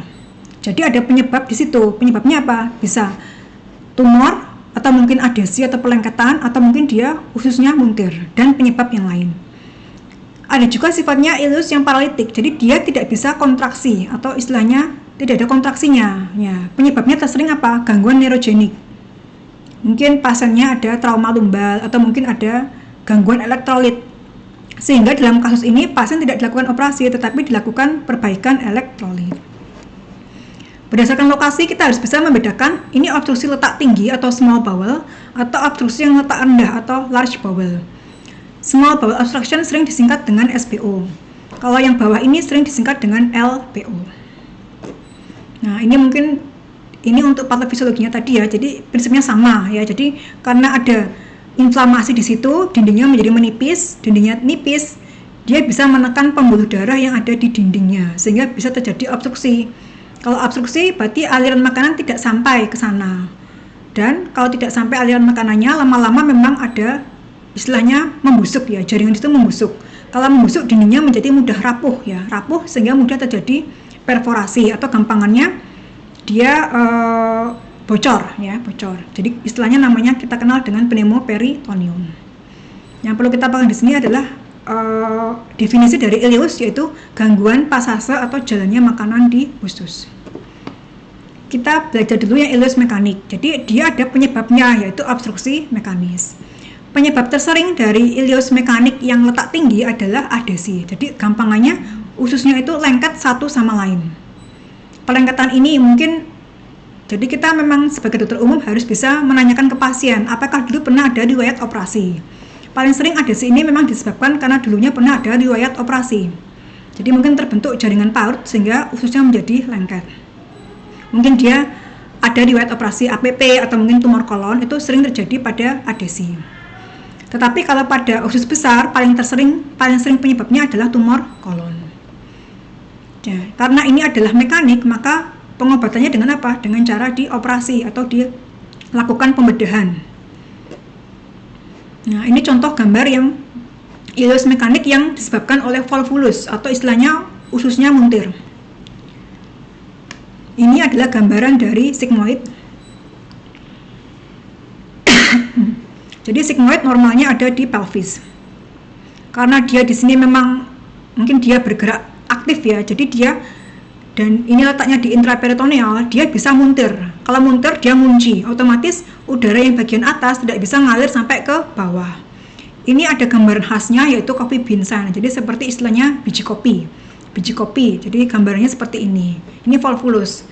Pengobatannya apa? Seperti ini dengan pembedahan. Maka diharapkan memang dokter umum nanti memang bisa mengatakan bahwa ini adalah volvulus. Karena ini penanganannya adalah dengan pembedahan, bukan dengan terapi yang konservatif.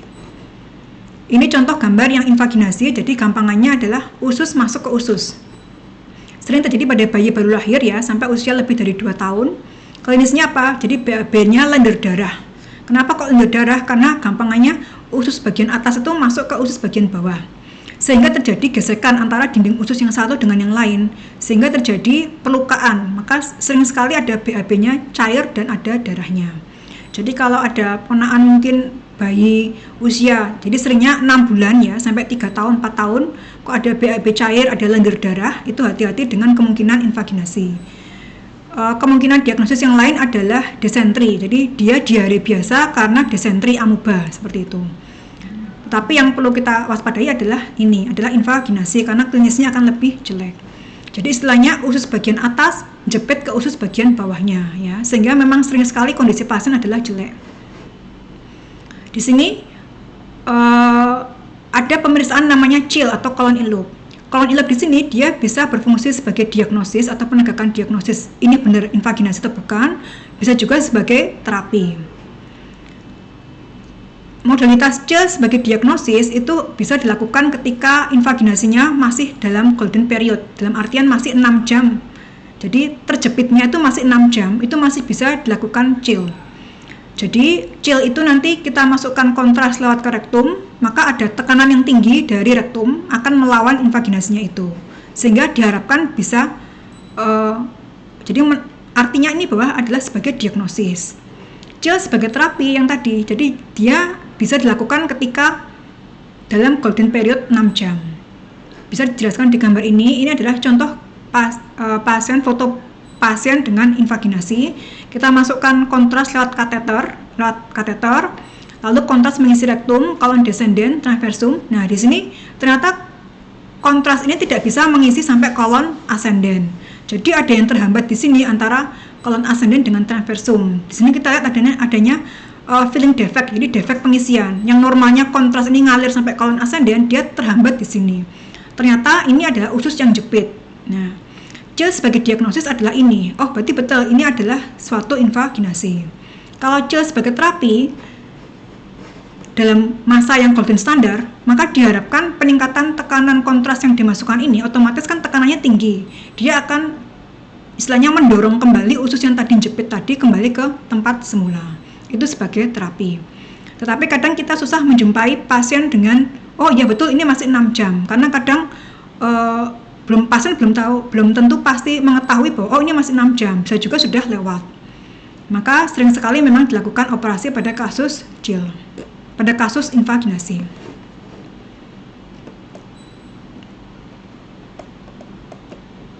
Nah, sekarang ini untuk yang kasus yang tadi dewasa ya. Kita belajar dulu yang ini aja dulu, yang agak mudah, yang usus halus. Nah, ini usus halus atau SBO, small bowel obstruction. Klinisnya karena dia kelainannya di usus halus, maka dia akan terjadi muntah yang prominent. Kembungnya tidak begitu kembung. Prinsipnya sama, dilatasi usus bagian atas, maka terjadi collapse atau kempes di bagian distalnya.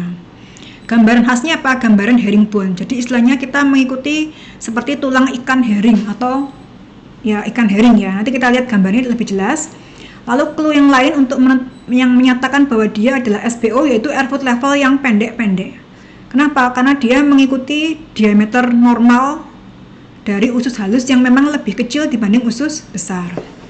Jadi perlu kita ketahui di sini kalau usus halus itu maksimal diameternya adalah 3 cm. Apabila lebih dari 3 cm berarti dia adalah ileus. Beda halnya dengan sekum. Kalau sekum diameter maksimumnya adalah 6 cm. Kalau kolon, baik kolon ascendent, transversum sigmoid, diameter maksimumnya adalah 6 cm. Kalau sekum maksimalnya adalah 9 ya. Jadi saya ulangi, untuk diameter maksimum usus halus adalah 3 cm. Bila lebih dari 3 atau misalnya 4, dikatakan dia adalah sudah patologi atau kelainan, atau kita kenal dengan namanya ileus. Untuk usus besar, kita sering menggunakan istilah 369 tadi, yaitu kalau untuk 6 berarti dia adalah diameter maksimum dari kolon, yaitu kolon ascendent, transversum, descendent. Tetapi untuk sekum itu maksimalnya adalah 9. Jadi kenapa kok orang sering sekali terkena usus buntu? Dimana kita tahu usus buntu itu letaknya adalah di distal dari sekum, karena sekum itu diameter maksimumnya adalah 9 cm. Jadi dia kemampuan maksimum untuk menampung feses itu sampai 9 cm, sehingga memang sering sekali feses banyak dijumpai di sekum. Padahal orangnya mungkin makannya mungkin dari dietnya itu mungkin kurang serat dan lain sebagainya, sehingga fesesnya itu nggak bisa keluar di sekum, sehingga dia fesesnya ini akan masuk ke ataupun menyebabkan peradangan di usus buntu ya. Jadinya memang wajar kalau ada orang yang banyak fesesnya di sekum, karena dia memang kemampuan maksimumnya itu adalah 9 cm.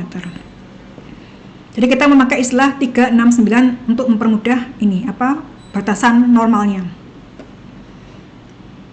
Ini adalah gambar yang SBO atau small bowel obstruction. Jadi ini adalah supine atau telentang. Di sini kita lihat dengan jelas dilatasi dari usus halus. Ini adalah gambaran herringbone ya, yang tadi tak terangkan, yaitu bahwa usus bagian atas nempel dengan usus bagian bawahnya. Jadi memang kita bayangkan saja ini adalah suatu seperti duri ikan herring ya. Jadi memang kita ya di sini bermain dengan imajinasi ya. Bayangkan saja ini seperti duri ikan herring ya. Jadi gambarnya seperti ini. Jadi usus bagian atas numpuk dengan usus bagian bawahnya membentuk seperti bentukan duri, namanya herringbone. Lalu mungkin kita bisa melihat meninjau kembali bahwa bagaimana sih kalian membedakan usus halus sama usus besar.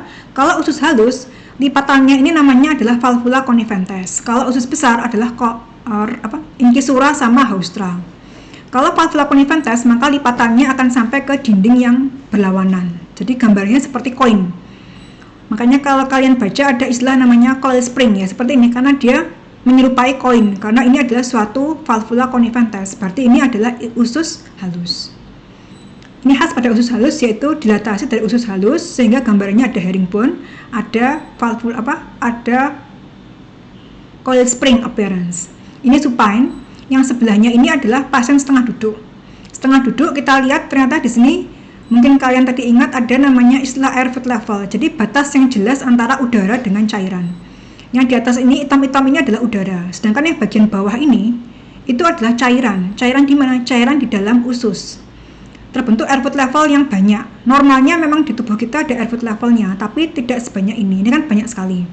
Dan clue yang lain adalah kita lihat airfoot levelnya adalah pendek-pendek atau kecil-kecil karena mengikuti diameter normal dari usus halus. Mungkin nanti bisa lihat perbandingannya dengan yang LBO atau large bowel, di mana airfoot levelnya akan panjang-panjang karena mengikuti diameter normal dari kolon. Ini setengah duduk, kita lihat di sini tidak ada udara bebasnya. Kita cross check ke sebelah, ini adalah LLD. Jadi di sini ada sama. Jadi kalau setengah duduk dengan LLD, kita untuk fokus untuk melihat ada tidaknya pneumoperitoneum dan ada tidaknya airfoot level.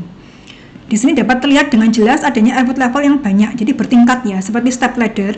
Tapi dia pendek-pendek. Berarti ini adalah clue-nya untuk usus halus. Lalu kita lihat di sini, ini adalah pasien yang LLD. Kalau LLD, maka kalau misalnya di sini ada pneumoperitoneum, akan terlihat dengan jelas perbedaan hitam dan putih antara liver dengan udara bebas. Beda halnya kalau pasien diminta untuk RLD. Kalau RLD agak susah untuk membedakan dia udara bebas atau bukan. Karena di kiri atas itu organ kita ada lien, ada juga flexura lienalis ataupun gaster yang sering tumpang tindih. Nah, kita lihat di sini, ternyata di sini memang betul ada ileus. Lalu kita lihat ada tidaknya komplikasi. Ternyata di sini tidak ada udara bebasnya. Harusnya di sini karena ini adalah tempat yang paling tinggi. Lalu untuk large bowel, nah ini large bowel karena dia sumbatannya di usus besar, otomatis secara klinis memang pasiennya muntahnya tidak begitu proyektil atau tidak begitu dominan. Letak obstruksinya di mana? Dia bisa di kolon ataupun di rektum. Ya, gambarannya memang, maaf ini saya ralat, di sini bukan herringbone ya. Jadi herringbone itu ada pada usus halus.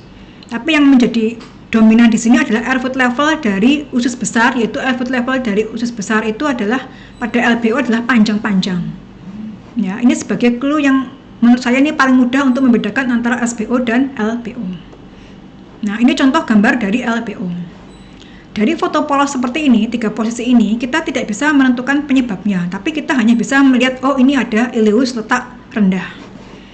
Ini adalah posisinya supine atau telentang, ada dilatasi dari kolon ascendent, transversum, lalu di sini kita lihat ternyata descendennya tidak ada udaranya sama sekali atau cut off di sini. Ya. Dan ini kunci dari ini adalah kolon, yaitu ada incisura haustra. Kalau incisura haustra dia tidak sampai ke dinding bagian kontralateralnya, itu sebagai clue yang mudah. Ya. Ini tidak ada udara yang ngalir ke kolon descendent, otomatis di sini ada cut off di sini. Kita konfirmasi ke setengah duduk. Ternyata untuk setengah duduk sama, ini adalah airfoot level yang panjang-panjang. LLD kita lihat, left lateral decubitus ternyata airfoot levelnya panjang-panjang. Oh, berarti ini adalah LBO.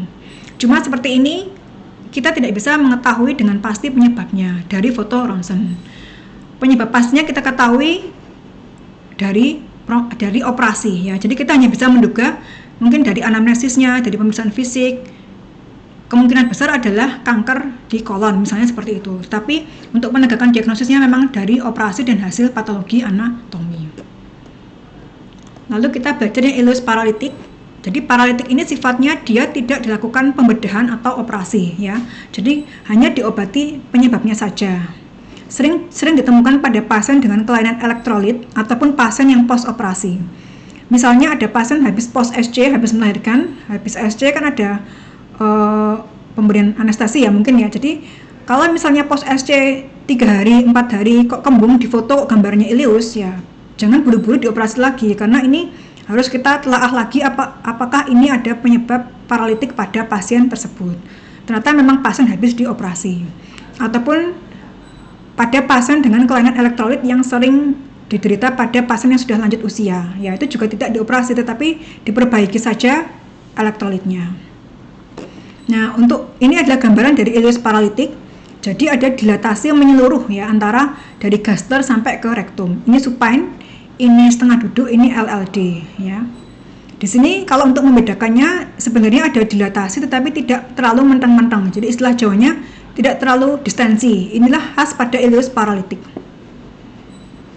Tidak seperti pada tadi yang sifatnya obstruksi atau penyempitan. Nah, ini untuk intermezzo ya. Ini putih sekali gini, mungkin kalian bisa mengenal putih itu kalau nggak batu, kalsifikasi, pembesaran organ, juga cairan. Ternyata ini adalah putihnya gini sudah banyak sekali dan ini merata, berarti ini adalah asites. Jadi ibaratnya kalau ada banjir, maka gaster itu ya, jadi istilahnya barangnya itu menjadi terkumpul di tengah atau di tempat yang paling tinggi karena ini istilahnya ada banjir atau asites itu sendiri. Jadi kan gaster normalnya di kiri atas, ini kok gasternya kok sampai ke tengah, ternyata ini ada asites yang banyak, jadi ada cairan bebas di perut. Untuk latihan soal-soal lagi, ini ada contoh pneumoperitoneum, ini gambaran LLD. Ada lusensi di sini yang harusnya tidak ada sama sekali, bahwa ini adalah pneumoperitoneum. Kita bandingkan dengan foto supine-nya. Di supine seperti ini, kita susah untuk menemukan pneumoperitoneum karena pasiennya telentang. Lebih mudah dengan LLD. Nah ini adalah foto yang setengah duduk. Ada gambaran semilunar shadow yang tadi mungkin kalian jumpai di slide sebelumnya. Jadi gambarnya seperti bulan sabit. Jadi istilahnya normalnya liver itu mepet ke diafragma, tetapi kok ini sampai ada space-nya, berarti ini adalah suatu pneumoperitoneum. Khas pada pneumoperitoneum adalah udaranya sangat hitam karena dia tidak menempati suatu rongga, tidak ada di dalam usus atau gaster. Ini contoh lain yang appendicitis ya, dengan appendikografi. Kita lihat di sini ada appendix normal. Ini mulus sekali, jadi tidak ada peradangan di sini, tidak ada filling defect. Berarti ini adalah appendix yang normal. Kasus yang lain misalnya nyeri kanan bawah, ada gambaran seperti ini putih. Putih seperti ini paling masuk akal apa? Kalau cairan bukan, asites berarti bukan. Seperti ini paling masuk akal adalah batu, kalau tidak adalah kalsifikasi. Berarti kita harus tahu organ di sini adalah sekum atau mungkin adalah usus buntu. Jadi paling masuk akal ini adalah batu. Jadi gampangannya adalah appendicolit. Jadi ada batu di appendiknya. Jadi sebenarnya karena dia feses terus mengeras menjadi appendicolit. Ini adalah contoh appendicitis, yaitu adanya filling defect di appendix. Bisa kita bandingkan dengan yang awal, ini mulus sekali. Ya, ini kan dia irregular atau dia tidak beraturan. Berarti di sini kok bisa tidak beraturan karena ini ada sel radang sehingga menyempitkan lumen dari appendix. Ini adalah istilah dari partial filling appendix. Ya, jadi beda dengan yang normal. Nanti bisa kalian lihat sendiri perbandingan antara yang normal dengan yang tidak normal. Ini contoh yang non-filling appendix, bahwa kontras itu tidak masuk ke appendix sama sekali. Kalau ini masih masuk, yang kelainan di ujungnya. Kalau yang ini sudah tidak masuk sama sekali ke appendix. Jadi ini adalah suatu sign dari appendicitis. Ini nanti mungkin bisa dicari, ini adalah gambaran dari, yang jelas ini adalah ileus. Silahkan dilihat apakah ini LBO ataupun SBO. Ini juga di sini kita lihat, saya kasih clue di sini. Di sini ada opasitas yang putih sekali di proyeksi hipokondriaka kiri. Nanti silakan dijawab ataupun direspon. Ini kira-kira kalau opasitasnya putih seperti ini tuh kira-kira apa? Dan kemungkinannya ada di organ mana? Ini contoh kasus yang lain, yaitu di sini klinisnya adalah pasien tidak bisa BAK, tidak bisa kencing. Ada opasitas di sini membulat di proyeksi cavum pelvis. Secara logika ini adalah batu ataupun mungkin kalian bisa cari yang lain, letaknya di organ mana. Nah, ini ada juga kasus, ini foto abdomen ya, tapi cuma dipotong. Ini pasien klinisnya dengan hematori dan nyeri pinggang kanan kiri. Setelah difoto ternyata ada gambaran putih berderet seperti ini di paravertebra thoracolumbar kiri sama paravertebra lumbal yang kanan. Nanti bisa diberi respon ataupun jawaban, ini apa? Setelah di foto lateral ternyata seperti ini gambarannya. Nah, ini untuk latihan soal nanti bisa dibaca ya. Jadi ini adalah suatu atresia esofagus, tidak ada udara di sini. Nah, ini nanti bisa dijawab. Ini gampang sekali. Jadi ada berapa udaranya, itu sign khusus atau sign yang paling patognomonik dari kelainan apa. Ini juga nanti mungkin untuk latihan soal-soal bisa dikerjakan. Ini juga, ini khasnya adalah airfoot levelnya apa? Di sini adalah pendek-pendek. Jadi ini dipastikan ini SBO atau LBO. Ya mudah sekali. Jadi ini ada gambar herringbone juga. Jadi khas untuk, silakan nanti dijawab. Ini juga, ini kita lihat airfoot levelnya adalah panjang-panjang. Berarti ini silakan dijawab ini SBO ataupun LBO. Ya, terima kasih. Ini mungkin yang bisa saya sampaikan. Assalamualaikum warahmatullahi wabarakatuh.